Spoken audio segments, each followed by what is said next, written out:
નમસ્કાર ધોરણ 8 ના વહાલા વિદ્યાર્થી મિત્રો, આજે આપણે આ વિડિયો લેક્ચરની અંદર તમારું જે 16/4/2025 થી દ્વિતીય સત્રાંત પરીક્ષા ચાલુ થવા જઈ રહી છે તેમાં ગુજરાતી વિષયનું પેપર મોસ્ટ આઈએમપી એવું પેપર આજે આપણે જોવાના છીએ તથા તેમનું સોલ્યુશન પણ આપણે આ વિડિયો લેક્ચરમાં જોવાના છીએ. તો ચાલો મિત્રો શરૂઆત કરીએ. પહેલા એક નાનકડી વાત કે નીચે ડિસ્ક્રિપ્શનમાં અન્ય વિષયના પેપરની સોલ્યુશન પણ મૂકેલી છે જ્યાંથી તમે જોઈ શકો છો. તો જોઈએ ગદ્ય વિભાગની અંદર પહેલું ક છે નીચેના પ્રત્યેક પ્રશ્નના ઉત્તર માટે આપેલા વિકલ્પમાંથી જે વિકલ્પ સાચો હોય તે લખવાનો છે. જેમાં પહેલું ગુજરાતી ભાષાનો વિશ્વકોશ શેનો ભંડાર છે? તો જ્ઞાનનો ભંડાર છે. બીજું અંજનને તાવ આવવાના કારણ અંગે ભાસ્કરાચાર્ય શું માને છે? તો તે પિતાની બીકના કારણે આવ્યો છે એવું માને છે. ત્રીજું ભગવાને સંપત્તિ લઈ લીધી એને પાર્વતી બહેન શું માને છે? તો ભગવાનના આશીષ માને છે.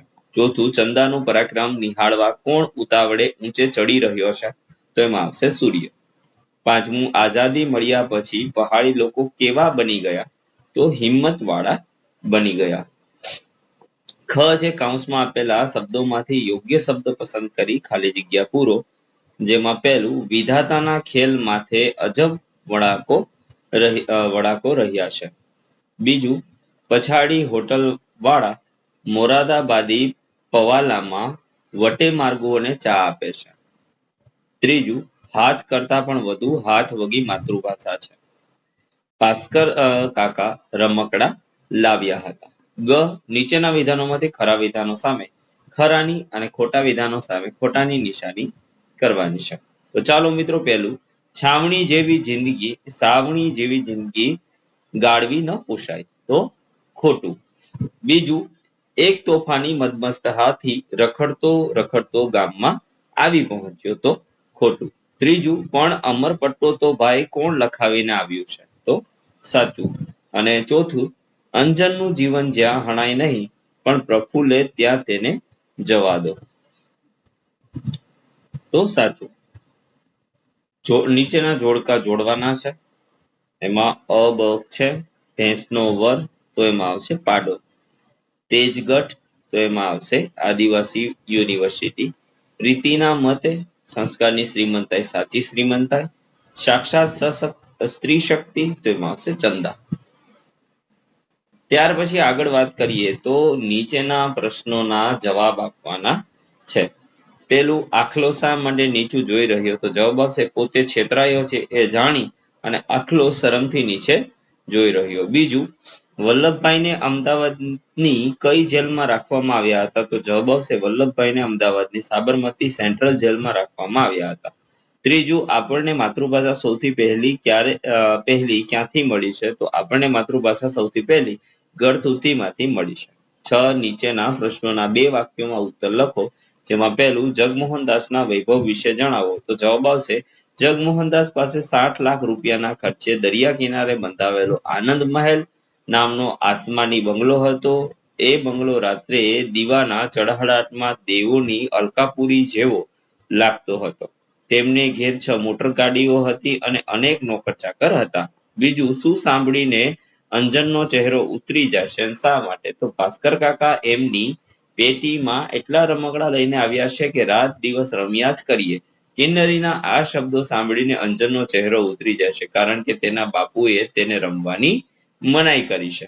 જ છે નીચેના પ્રશ્નોના 3-4 વાક્યમાં ઉત્તર લખો. જેમાં પહેલો પ્રશ્ન છે દિવાળીની રાતથી ચા છોડી દેવાનો એ સંકલ્પ કેમ ટક્યો નહીં? તો જવાબ આવશે એક જણે દિવાળીની રાતથી ચા છોડી દીધી.